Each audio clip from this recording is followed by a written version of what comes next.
2026 A-Level Physics Paper 1, questions 21 up to 30. If you are interested in any of the other questions from question 1 up to question 20 or questions 31 up to 50, then check out the links in the description down below.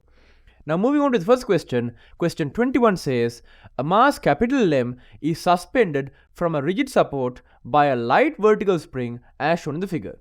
The second mass simple M is attached to the mass capital M by a light string, and we are told mass capital M is greater than mass simple M.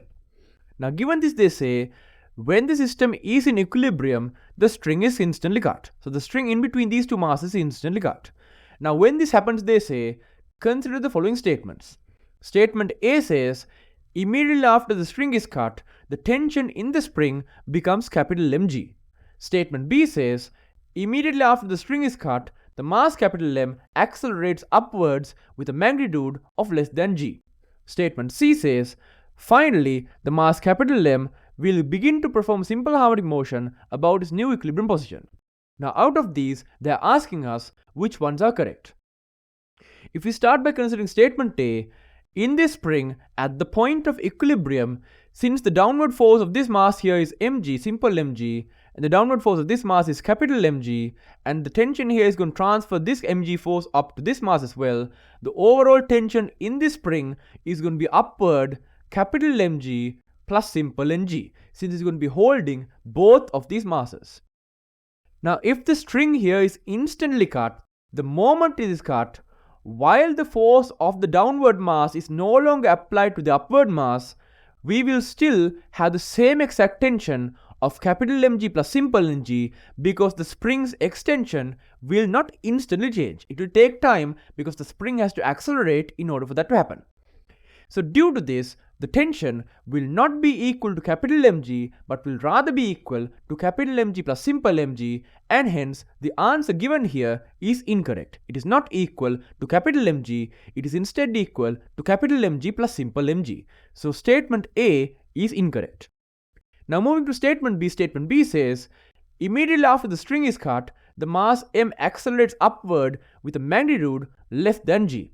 Now considering the forces on the mass capital M, it has a downward weight of capital Mg, and there's an upward force of capital Mg plus simple Mg due to the tension on the spring immediately after the string is cut. So we have capital Mg plus simple Mg in the upward direction.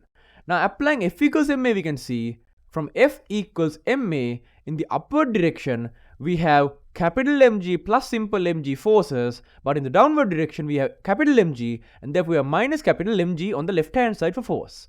Now on the right hand side, the mass here is capital M and the acceleration here is a. So we have this equation right here. Now simplifying, we can see the capital Mg and capital Mg cancel, leaving us with simple Mg here and capital Ma here. Now dividing both sides by capital M, we can see we get acceleration equals simple M divided by capital M times g.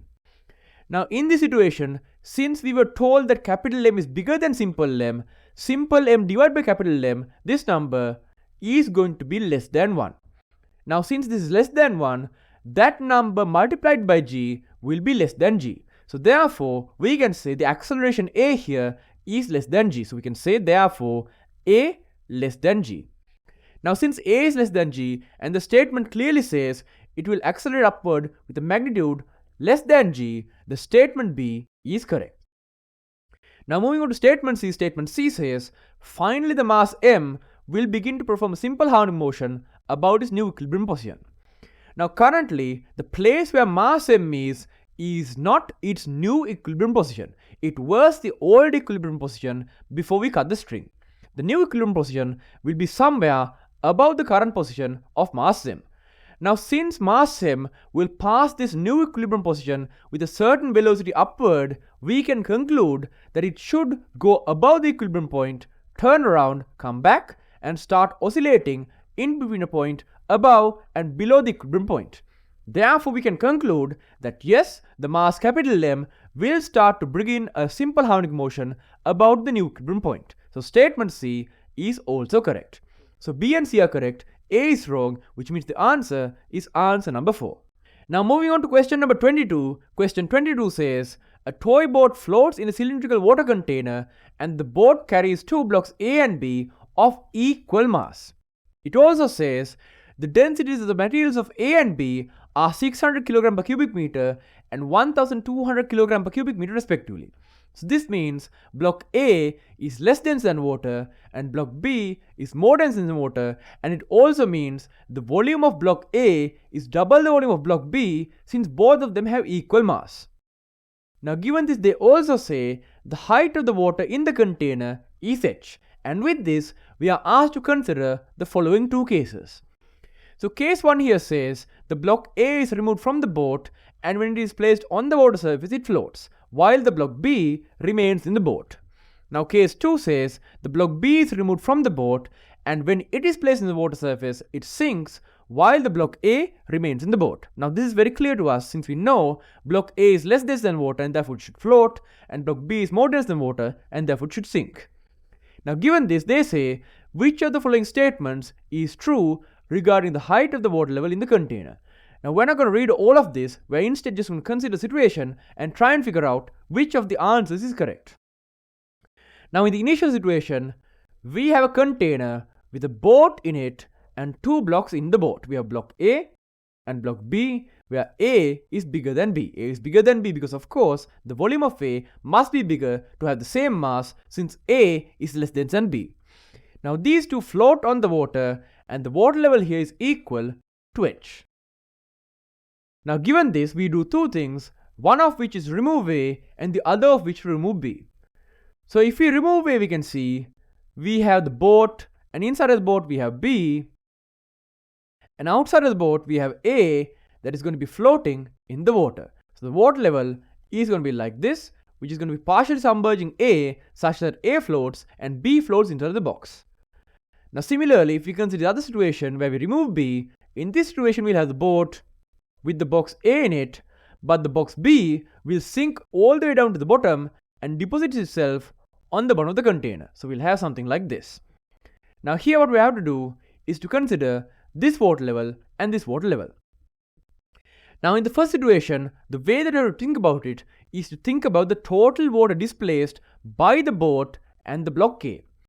Now in the initial situation, since the block A, block B and the boat's weight were all supported by the water, the total volume of water here displaced was equal to the weight of the boat. So if we take the weight of the boat and divide it by the density of water, we will get the volume of water displaced over here. Now in the first case, if we take a look, we can see since the boat, the block B and the block A are all supported upward by buoyant forces, the total water displaced is still going to be equal to the mass of each of these divided by the density of water. And therefore, in this case, the volume of water displaced is the same as in the original case. Now due to this, since we have the same exact content with the same exact cross section, we can conclude that the height here must also be equal to h. So the height does not change in case 1. Now considering case 2, we can see while the block A's weight and the boat's weight are all supported by the water, only part of block B's weight is supported by the water. The reason is that when the block B deposits itself on the bottom, part of the block B's weight, let's say mg downward, is supported by the normal reaction from the bottom of the box. Now due to this, the entire weight is not supported by the water, and therefore the amount of water displaced by B is not equal to the mass of B divided by the density of water. So therefore, while A and the boat displace the correct amount of water, B will displace less water. Now since B displaces less water, the total height of the water will be less than h. Now from this we can see the correct answer is answer number 3. Answer number 3 says it remains at h in case 1, which is true, and it becomes lower than h in case 2. So the answer is answer number 3. Next, if we consider question 23 says a tank having a large cross-sectional area contains two immiscible liquids as shown in the figure. So here we can see we have oil on top and water on the bottom. The question says the water of density 1000 kg per cubic meters fills the lower half of the tank to a height of 0.5 meters, while an oil of density 500 kg per cubic meter fills the upper half up to a height of 0.5 meters. So both of them are 0.5 meters in depth. The question then says the tank is open to the atmosphere. Now this means atmospheric pressure will act on the top of the surface of the oil. Now given this, they say two small outlets A and B are fitted to the tank in such a way that outlet A is at the bottom of the tank and outlet B is just above the oil to water interface. So here we can see A is at the bottom and B is just above the oil to water interface such that only the oil can go out of B.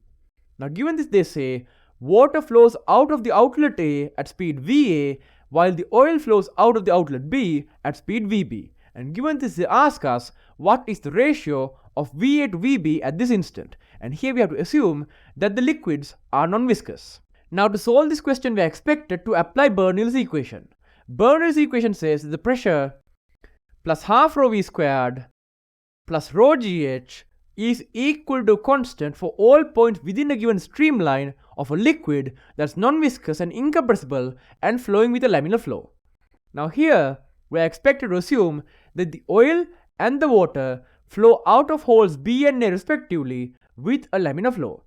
And therefore, we are expected to consider two streamlines, one for the oil like this and one for the water like this, and for each of these points we are expected to consider 2 points, one outside of the tank and one inside of the tank. So we are expected to consider 4 points in total, and for these points we are expected to substitute into this equation and get two equations and then solve them to get VA and VB, and then we can divide VA by VB to get the answer.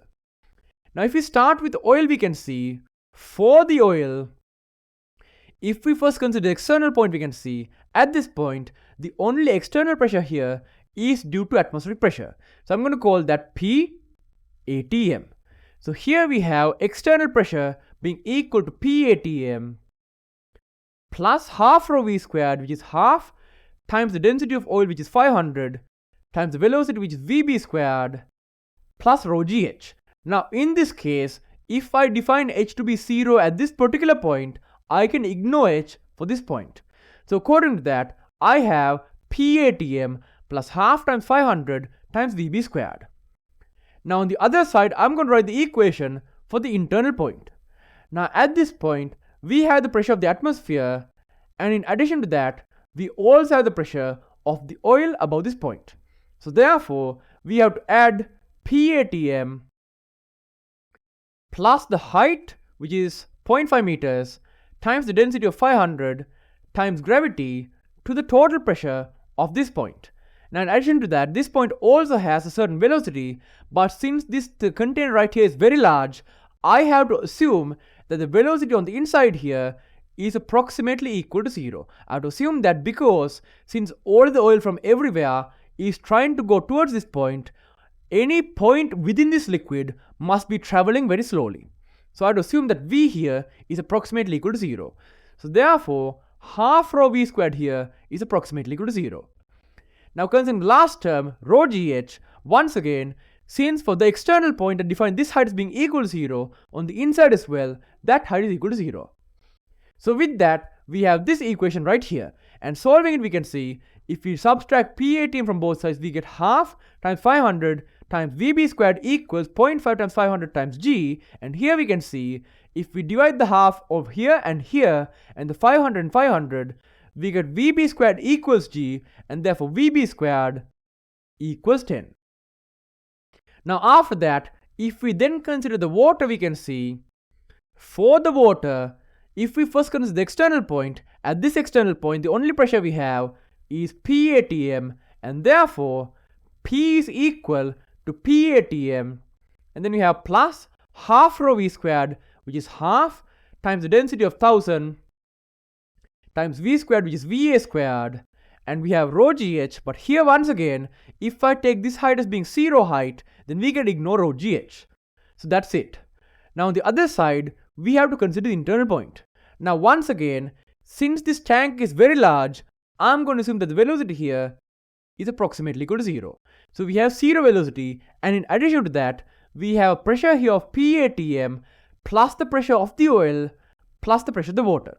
So here we have P ATM plus the oil pressure of 0.5 meters times 500 times G plus additionally the pressure due to the water, which is of height 0.5 meters, and therefore we have another 0.5 times 1000 times g. So we have this equation right here.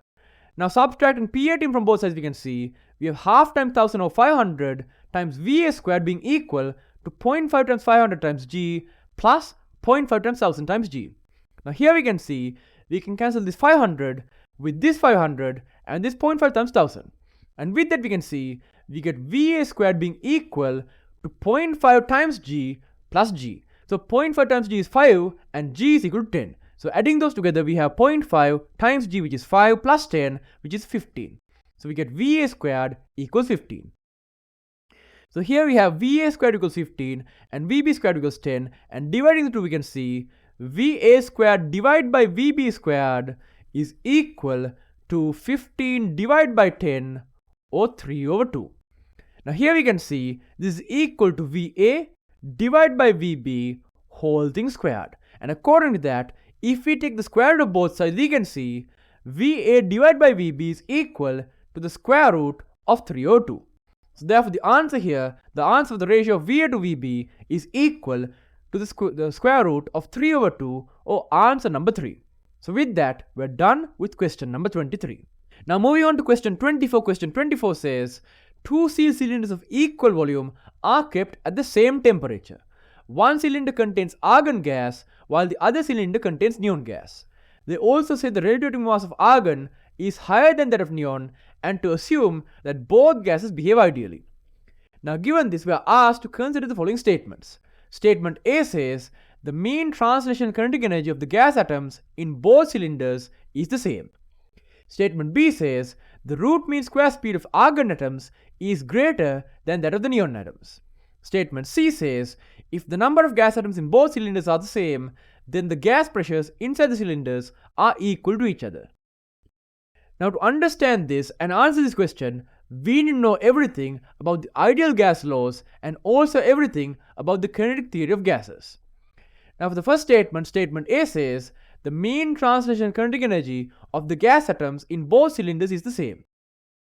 Now the translation kinetic energy is given by E equals 3 over 2 kT, where K is the Boltzmann constant and T is the thermodynamic temperature.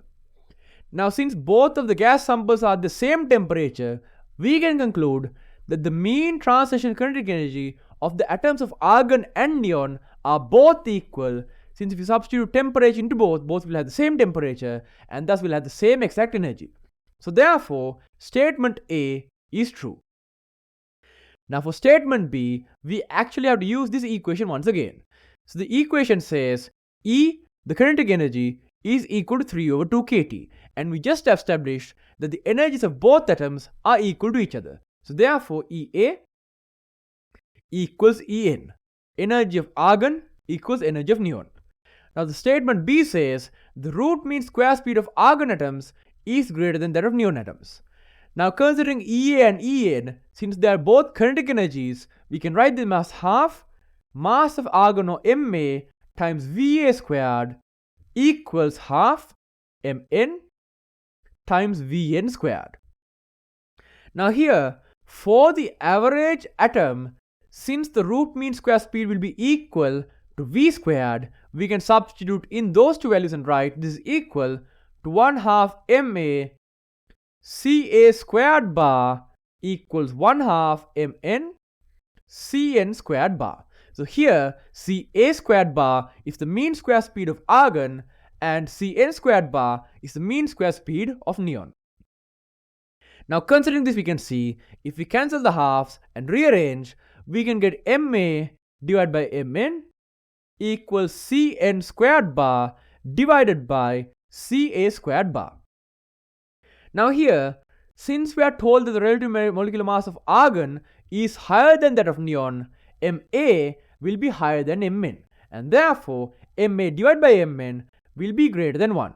So according to that, Cn squared bar divided by Ca squared bar will be greater than 1, and therefore Cn squared bar will be greater than Ca squared bar. So we have this equation right here. We have that the root mean square speed, or mean square speed rather, of neon is higher than that of argon. But the statement says the root mean square speed of argon is greater than that of neon. So it's false. Neon has the higher speed, not argon. So B is incorrect. Now moving on to C. C says if the number of gas atoms in both cylinders are the same, the gas pressures inside the cylinders are equal.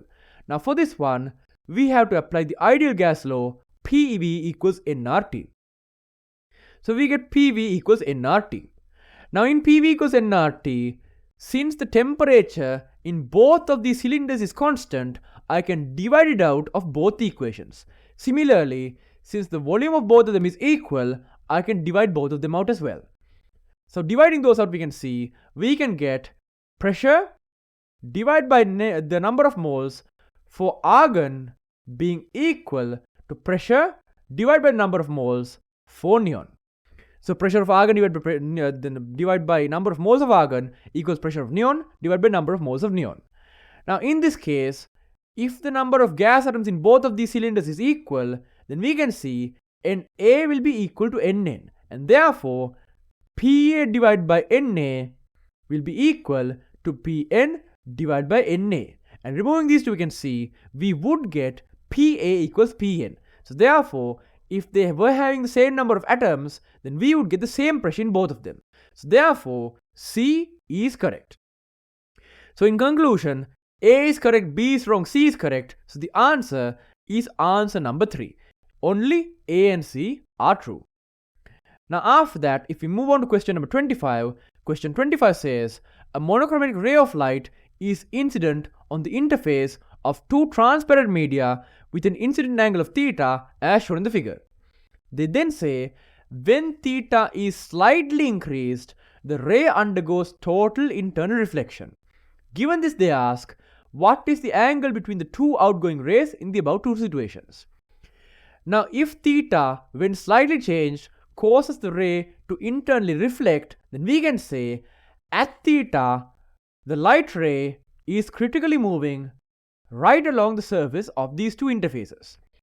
So we can say originally, before we move theta slightly, the light ray is going along the surface like this.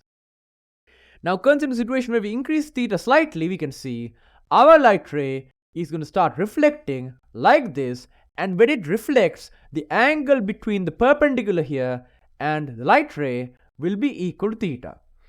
Now considering these two, since this light ray is going along the surface and the angle between the perpendicular and the surface is 90 degrees, the angle between the perpendicular and this light ray is also 90 degrees. Now considering that, if the angle between the perpendicular and the reflected light ray is equal to theta and the total angle here is 90, the other angle here must be equal to 90 minus theta. Now this angle is the angle in between the two outgoing light rays, and therefore the answer to this question is 90 degrees minus theta, or answer number 2. Now moving on to question 26. Question 26 says, consider the following statements. Statement A says, a body can be accelerating while traveling at a constant speed. Statement B says, a body can have acceleration even at an instant when its velocity is 0. And statement C says, a body can be accelerating in the direction that is opposite to the direction of its velocity. Now considering these three, you might immediately think statement A is wrong. You might think that because accelerating means changing your velocity. Now critically here, this statement is actually correct, and is correct because it says a body can be accelerating while traveling at a constant speed and not a constant velocity. If instead of speed it said velocity here, it would be wrong. But since it said speed, is actually correct, and it's correct because there are many examples of traveling at a constant speed while accelerating. The simplest one is rotating in a circle. When you rotate in a circle with a constant angular velocity omega, you are constantly accelerating inward with the acceleration a, and this acceleration is your centripetal acceleration. Now while you're constantly accelerating, if you consider your tangential velocity and consider its magnitude, the magnitude of tangential velocity, which is your speed, is constant throughout the rotation. Therefore, you can be traveling at constant speed while constantly accelerating. So statement A is true. Now moving on to statement B. Statement B says, a body can have acceleration even at an instant when the velocity is 0. Now this is 100% true, and it has to be true because if it wasn't true, you would not be able to move.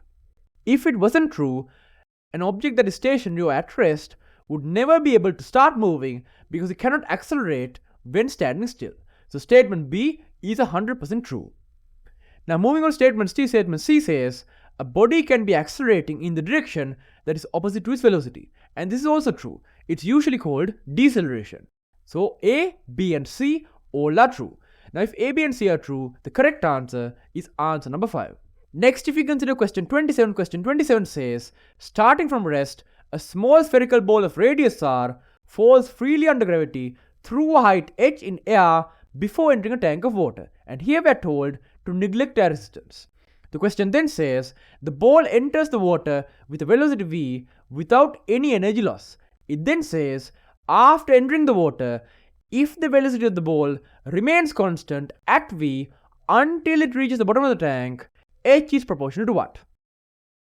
Now consider the situation here. We can see our ball, which starts at rest, falls through a height h and breaks the surface of the water and breaks it with a velocity of v. Now if it doesn't lose any energy when it breaks the surface, we can conclude that right before breaking the surface, it also had a velocity of v. Now from this we can see, if we take potential energy Pe, it is equal to mgh, and if we take Ke, it is equal to half mv squared. Now since air resistance is negligible, we can conclude that these both are equal to each other, and therefore mgh is equal to half mv squared. Now simplifying, we can see we get v squared equals 2gh, and therefore v squared proportional to h. I'm going to call this equation number 1 and move it aside separately. Now considering what happened after it broke the water surface, we can see since the particle remained at the same constant velocity of v without ever changing its velocity or accelerating or decelerating, we can conclude that the velocity here, v, is equal to the terminal velocity of the ball as it falls through the water. Now terminal velocity vt of a ball is given by 2 times radius squared times beta minus rho times the gravity divided by 9 times eta, where r is equal to radius of the ball, beta is the density of the ball, rho is the density of the liquid, g is gravity, and eta is the viscosity of the liquid. Now all of these are all constants, and therefore Vt is proportional to the radius squared, and therefore V is proportional to radius squared. And this is the second equation that we need to solve this problem. Now from this we can see V squared is proportional to h and V is proportional to r squared, and from the second one we can see V squared is proportional to r to the power of 4. Now from this one and the first one we can see if h is proportional to v squared and v squared is proportional to r to the power of 4, then we can see h will be proportional to r to the power of 4. And therefore the answer here is answer number 4. Now moving on to question 28. Question 28 says, the figure shows a bimetallic strip made of iron and brass. The left ends of each strip are fixed together and the other ends are free. They then say the difference between their length is 10 centimeters, and if this difference is to remain constant with the increase in temperature, what should be the length of the brass strip? And they then say the linear expansivities of iron and brass are 1.2 times 10 to the minus 5 per Kelvin and 1.8 times 10 to the minus 5 per Kelvin respectively. Now for this one we need to know that the linear expansivity tells us that L theta is equal to L0 times 1 plus alpha theta. Now according to this, if we consider the length of brass and iron, if the difference here is 10 centimeters and I say the brass has length of L centimeters, then the iron will have length of L plus 10 centimeters. Now according to this, when they heat up, if I apply this equation, then the length of the brass will be equal to the initial length of L times 1 plus alpha theta, which here alpha is equal to the expansivity, which for brass is equal to 1.8 times 10 to the minus 5 per Kelvin. So 1.8 times 10 to the minus 5 per Kelvin, and times theta, which is just going to be some random theta. Now for the iron also, if we apply L iron is going to be equal to the initial length of L plus 10 times 1 plus alpha theta, which in this case is going to be equal to 1 plus 1.2 times 10 to the minus 5 per Kelvin, and then times temperature theta. Now, if the difference is to remain constant, then we must have L iron minus L brass being equal to 10. And therefore, substituting, we can see we'll get L plus 10 multiplied by 1 plus 1.2 times 10 to the minus 5 times theta be minus L times 1 plus 1.8 times 10 to the minus 5 per Kelvin times theta being equal to 10. Now simplifying, we can see we have L times or plus 10 times this whole thing, which is going to be L plus 10 times 1 or L plus 10 plus L plus 10 times 1.2 times 10 to the minus 5 times theta times 1.2 times 10 to the minus 5 times theta minus, and here we'll have minus L, another minus L times 1.8 times 10 to the minus 5 times theta. So times 1.8 times 10 to the minus 5 times theta, and that is equal to 10.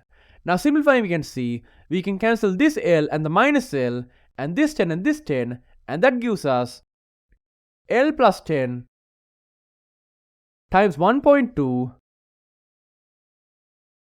times 10 to the minus 5 times theta, and then if we take this minus L times this whole thing to the other side, we get equals minus L times 1.8, or rather plus L on the other side, plus L times 1.8 times 10 to the minus 5 times theta. And here we can see we can cancel out the thetas and 10 to the minus 5s, and doing so we can see we get 1.2 L plus 12 times, or rather 10 times 1.2, which is 12, so plus 12 equals on the other side 1.8 times L.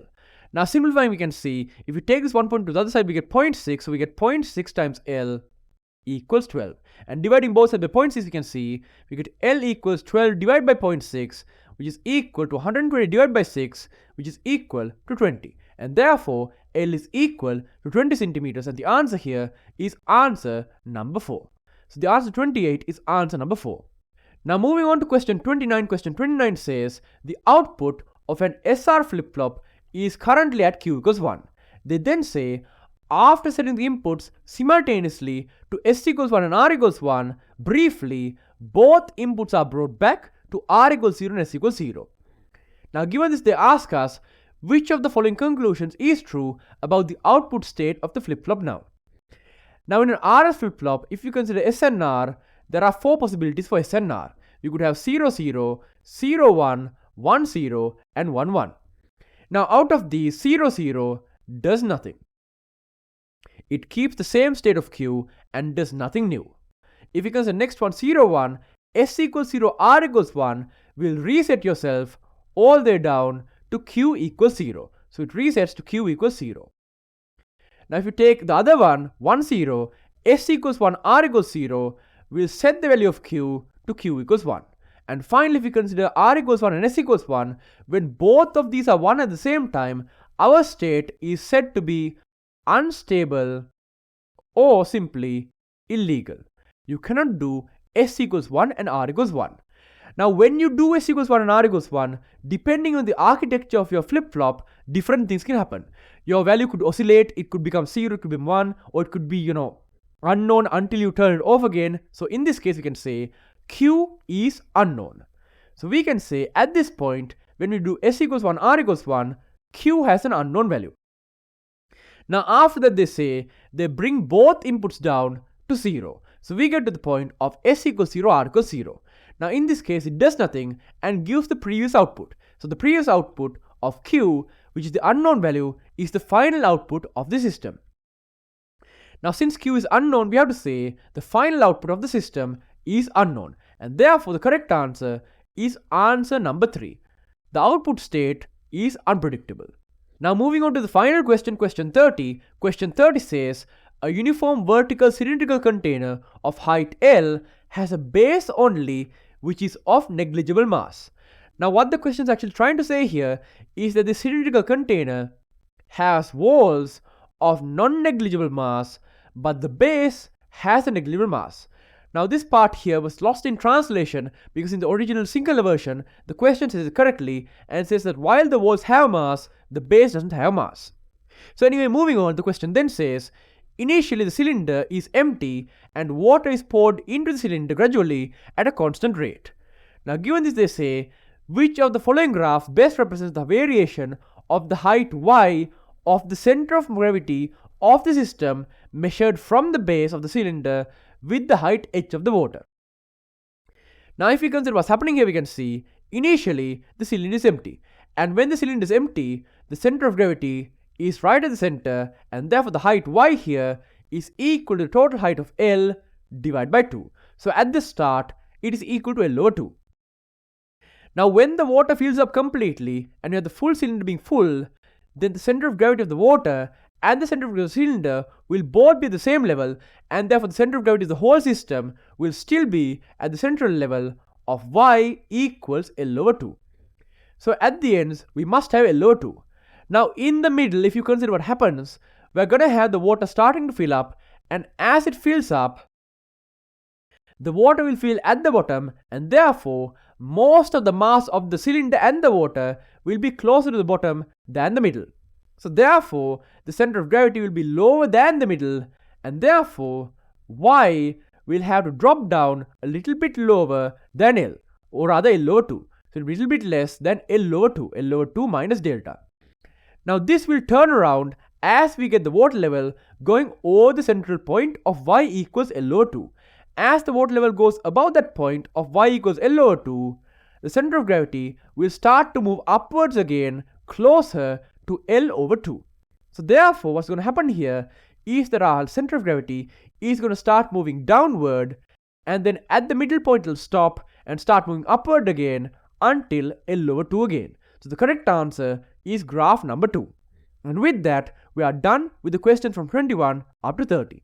So I hope you enjoyed. If you have any feedback or questions, post them in the comments down below. Thank you for watching, and goodbye.